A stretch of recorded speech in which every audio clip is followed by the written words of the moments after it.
we can use it. It's both principle and something intensely personal. Does anyone else know that power? Know that energy? Has anyone else ever been like, would you move it? I've been praying for at least 20 minutes and I don't have the answer yet. Well, believe it or not, that's the conversation we're going to have today, but perhaps with a bit more formal whatever and some quotes and stuff. But that's it, essentially. These 2 weeks we're talking about the work of Emma Curtis Hopkins. Emma Curtis Hopkins was called the teacher of teachers. And you heard a little bit about her story last week from Reverend Glenn Swain. The thing I like about Emma is she would just lay the truth down out there like the holy hand grenade of Antioch, for all of you Monty Python fans. And she would just leave it there and let it tick until you got it. And then it just blew you away. She made no bones, she made no apology. She said, this is the truth, period, and do not argue with me. That's one of the things I love about her. Because it wasn't that she was trying to get in anyone's face, it's that she knew the truth. If she said the sky was blue, you were not going to argue her into pink. No matter how much the rest of the world had been polled and was saying pink. She knew that there was good for us and that we ought to have it, period, end. Kind of like a really strict grandma who actually kind of slips you the 20 under the table when your parents aren't looking.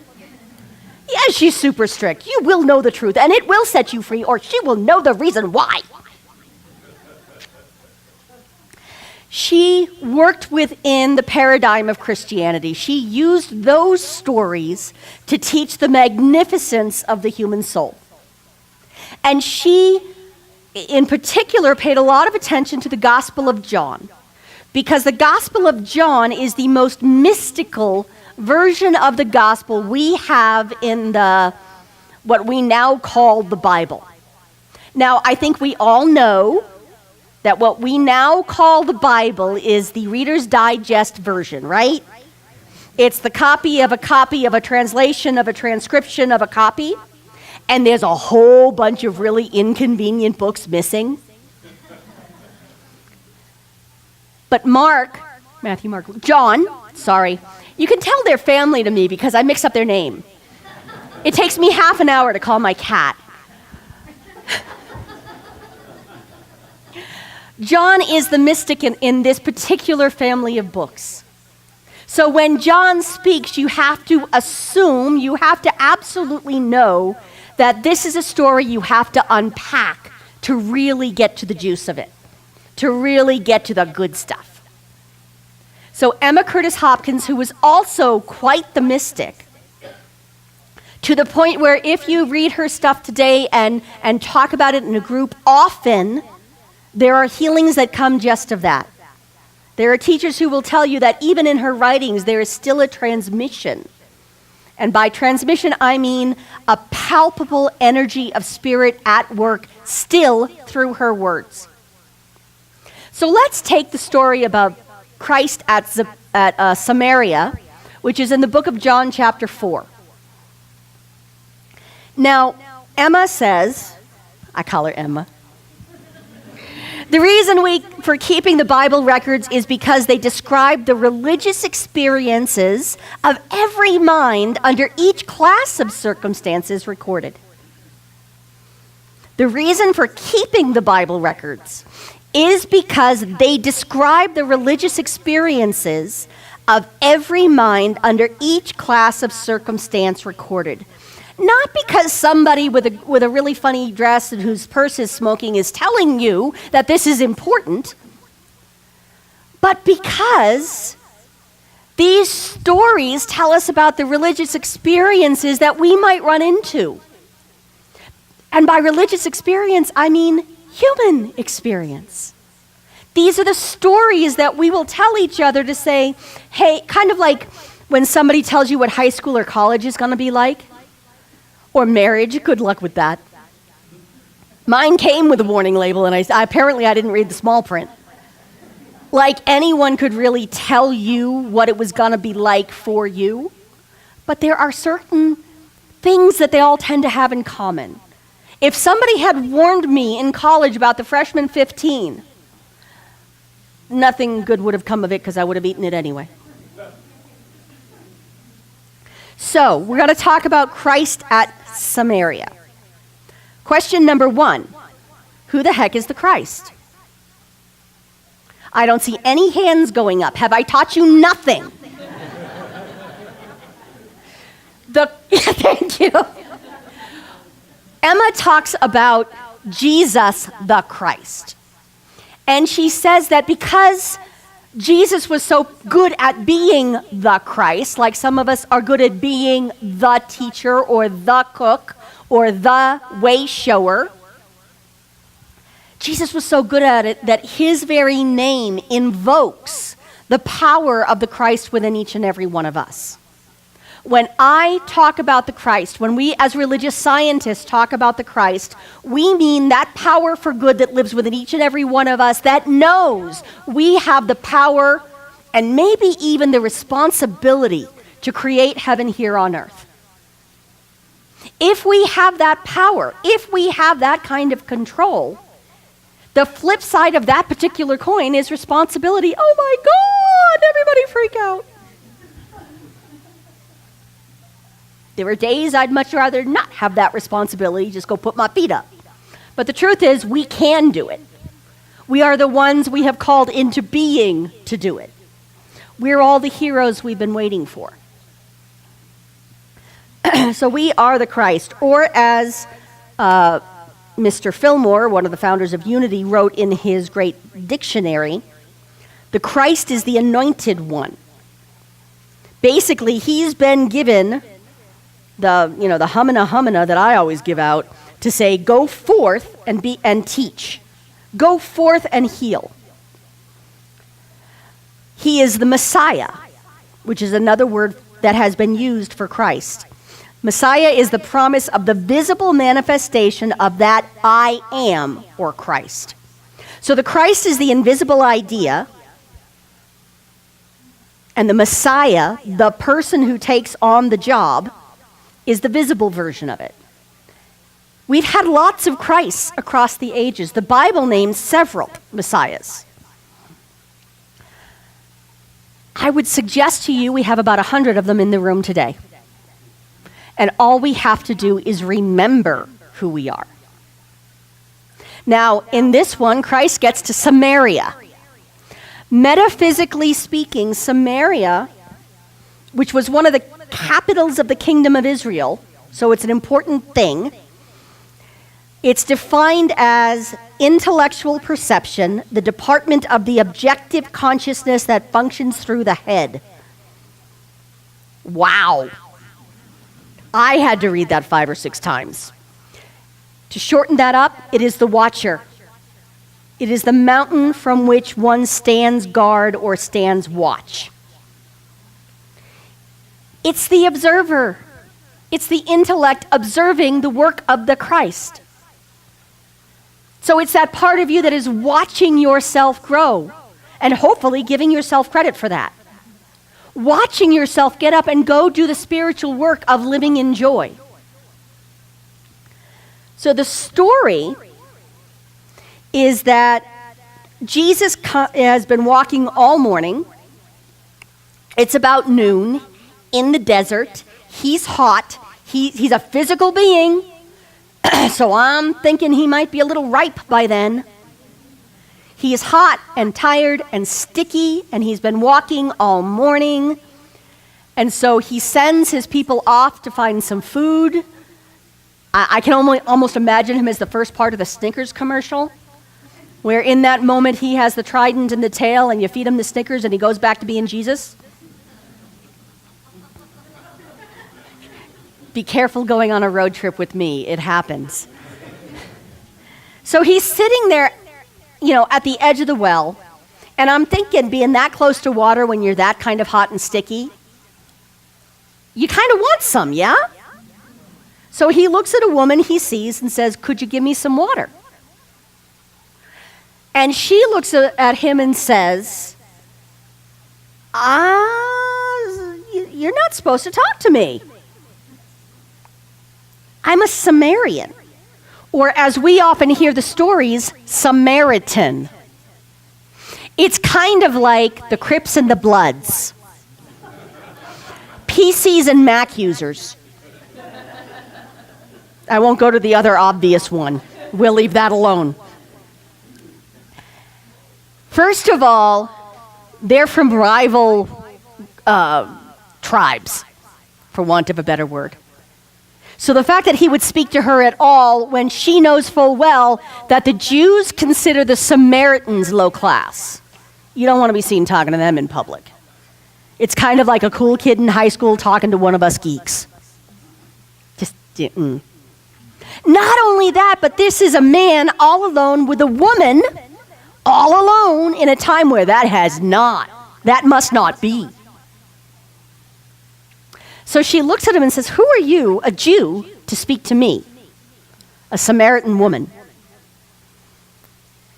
And why would you ask me for water?"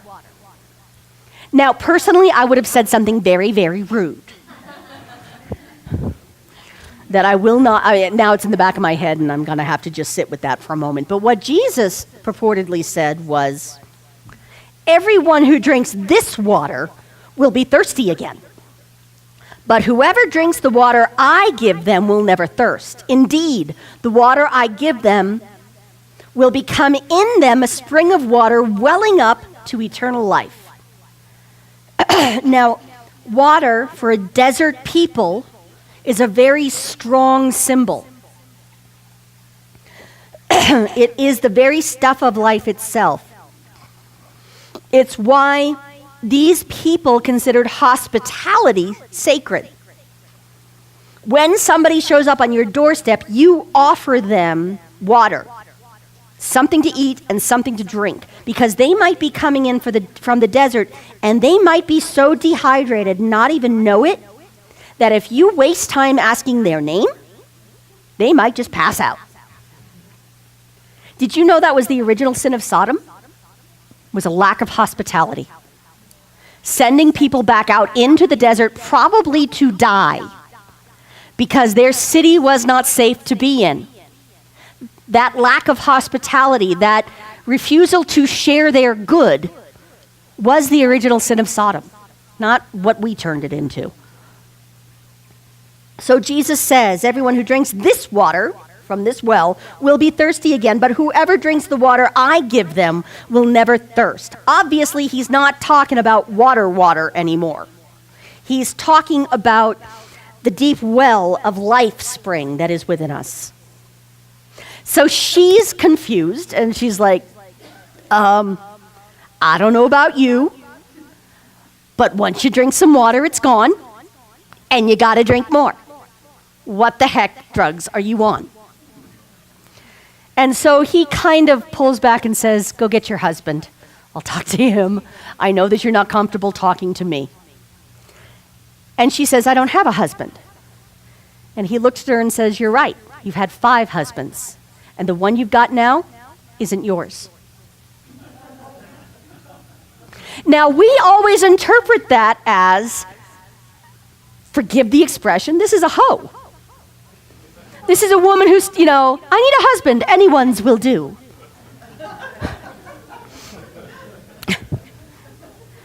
It's somehow she's bad for having had that many husbands. And you know what? I read it one day and thought, it doesn't say what happened to her first husbands. Maybe they filed for divorce, which in that day was possibly a death sentence to women. Maybe they died, which many, many people did back then. I hear it's still popular. Eventually, everybody does it. We don't know why she's had 5 husbands. And in many cases, the word for male and the word for husband, or the word for woman and the word for wife, might be the same one. So it's possible she's with one of her fathers-in-law as the unwanted extraneous person in the house who's just sucking up resources and not pulling her weight. You ever been treated like that? What used to be called a redheaded stepchild? You're in the house, it's supposed to be your family. These are the people who, when you have to go there, they have to take you in. Thank you, Robert Frost. She's not wanted in her home. She has done the best she can as a good Samaritan woman. And she quotes teaching after that. She's obviously educated. She knows her stuff. But this is a woman who's had a very hard life, one way or another. Anyone here ever been in a relationship that ended? I won't say failed. It was completely successful. The end result was it ended. That might be the success.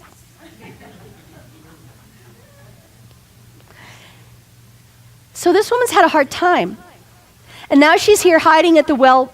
In my mind now, I've got her at the well, doing her thing, being herself, not being in the house where she isn't wanted. And this guy comes and starts giving her a ration about water. Can a girl get a break? And in history's eyes, in our eyes, we condemn her for that little piece of information we have about her. When I was taught, actually it's a Peter, Paul, and Mary song, that when I was taught this story of the woman at the well, she was bad. We don't know that. Emma Curtis Hopkins says, when you get to the well, when you're hot and tired and feeling unwanted, this is the lesson.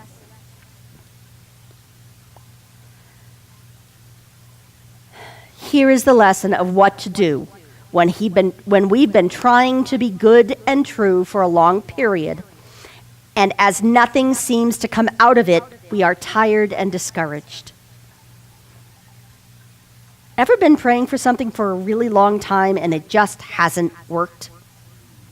That relationship, that financial security, that health for a loved one, or for yourself, for that person who is suffering.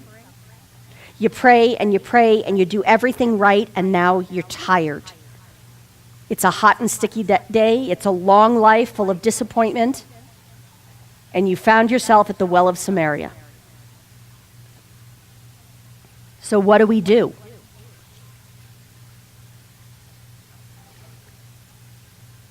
Emma says, do not force yourself to speak the words then. When she says the word, she means the word of truth, the word of healing. She means that word that wells up in you like a life spring, that word that is your highest truth. She said, when you're that hot, sticky, tired, discouraged, I have absolutely had it. I've done everything I know how to do. She says, don't try and speak your word then. Why? Because you know full well you don't mean it. You know full well that there's a part of you saying, I'm lying right now.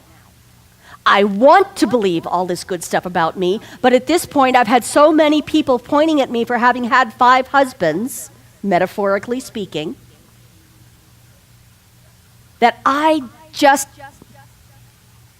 might say God a lot, but that ain't prayer.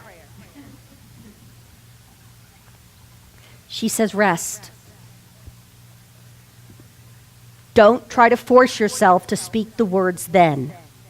Rest. Wait. The true thought is bending over you. Soon it will descend. This is the moment of fruition. This is that thing about the darkest moment is just before the dawn. It is the time to just sit and have faith in your own faith. That those words you spoke when you felt so full of truth, even if you can't feel it right now, those words are still true. That truth does not care whether you believe in it in this moment or not. It is the truth. Thou art that. You have the ability and the power to create the life you would have. You have the ability and the power to create the center and the greater community that you would have. That world that works for everyone that we talk about as being our vision of the future. We still have that power. But in that moment, we get to rest. We've done our part. It is not ours to try and force ourselves. We get to let God do its work. And Ernest Holmes once wrote, someone has said that the entire world is suffering from one big fear. The fear that God will not answer our prayers. That's what the entire world is suffering from. The fear that God will not answer our prayers. I'm sure none of you have ever been through this, but me, that moment of, well, who the heck am I to say how the world should be? If these people knew what I was like at home, all the stupid puns and farting around and watching Netflix rather than getting up and doing something productive, if they knew where I came from, if they knew who I really am, because God knows, so who the heck am I to say how the world should be? Who am I to stand up and teach? That moment, that person we all have that we try and keep kind of like back in the back room and, like Harry Potter, I'm supposed to be upstairs in my room pretending I don't exist. That's actually a line, but whatever. There is that moment that most people have been through. Maybe you know someone who has. It's not the truth of who we are. It's not who we are in the usual run-of-the-moment, run-of-the-mill day. But there's that little scared voice in the back of our heads that, believe it or not, everybody else hears too. We have one great big fear, the fear that God will not answer our prayers.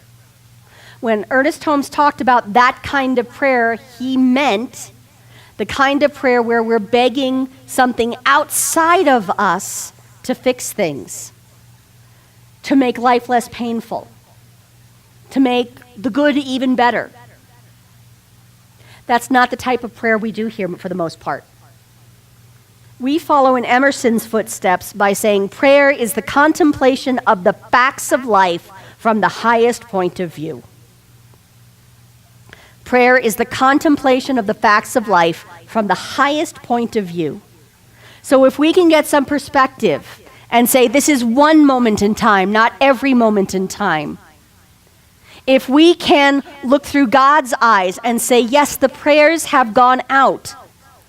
And even if it doesn't look like it or feel like it right now because I am in the depths of despair, the answered prayer, the good, the godness is coming right down the road. It's practically there. It's practically on top of you. It is the true thought bending over you right now. You're in the moment of triumph. You just haven't seen it yet. But it's there. There are things that I have absolutely known to be true about growth and prosperity and the things that this community has within it in potential that I have prayed for 8 years now. And some of them I forgot I had prayed for, but they're starting to pop up. Oh yeah! When we put a time limit on the eternal, sometimes we cut off our good. We think it hasn't happened yet because the stage is still being set so that we can accept that good into our lives. Sometimes we get to being sitting there on the well, thinking everything is not okay. And the truth is, it's all coming together. Remember, he sent his disciples out to get food and so forth.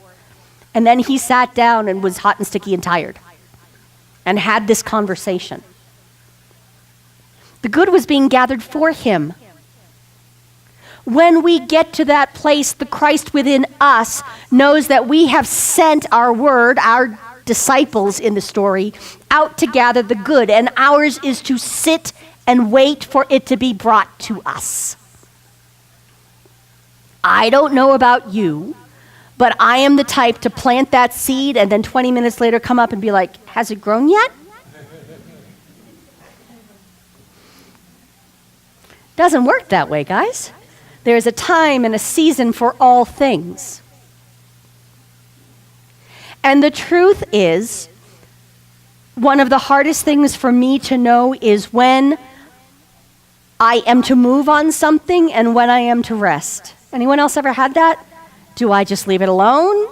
Is there something I'm supposed to be doing? Don't you wish you had God's email to be like, or text number? Oh, so quick. I'll just I am God and ask for an ETA on my miracle. Verizon Wireless, my miracle. Calculating route.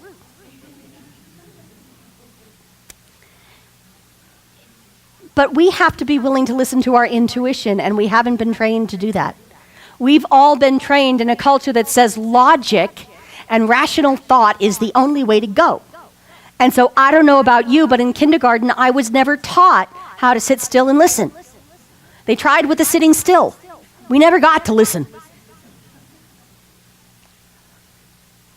Listening to that voice within is a skill we have to hone. Listening to that voice within that is in opposition to many of the things we've heard in our life, that says, thou art that there is good for you and you ought to have it. That says with the Psalms, I have said ye are gods, all of you are children of the Most High. And to quote another of my favorite writers, God doesn't have any grandchildren. God is your source. God is your immediate family. God is so much part of you and so much part of your life. Whatever you call God is right there with you. You are not alone. Good, all good is yours by divine right. So we don't have to try so hard to be good. I've had that song running in the back of my head all week.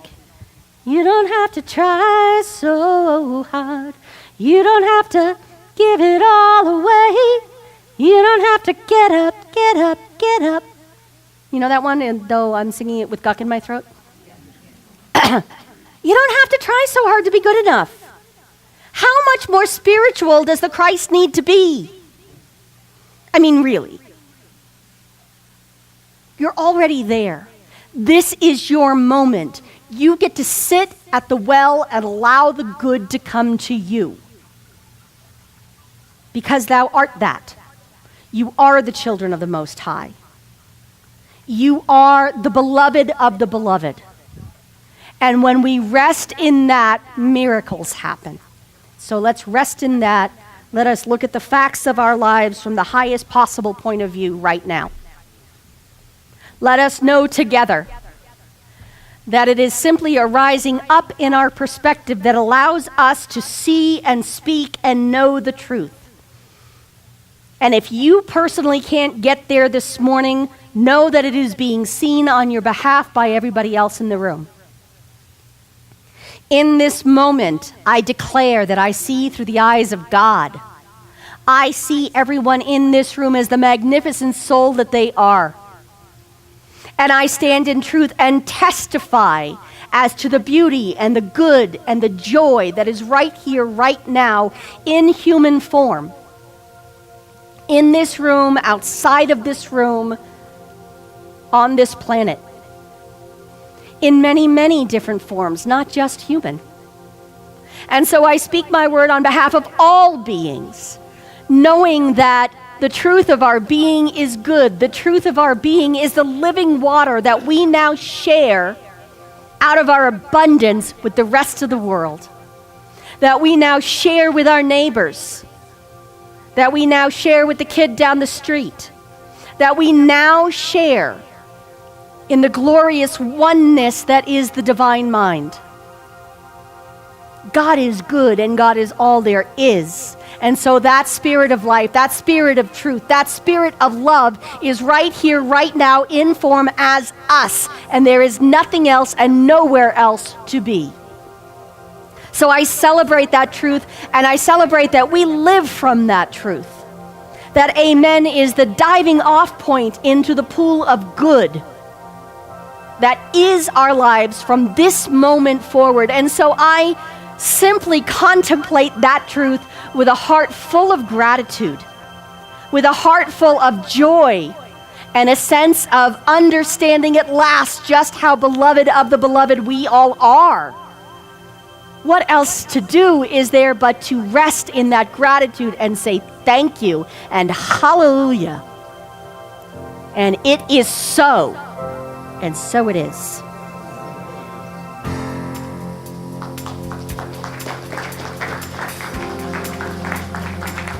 Whew. So at this moment we sing our truth and let that good water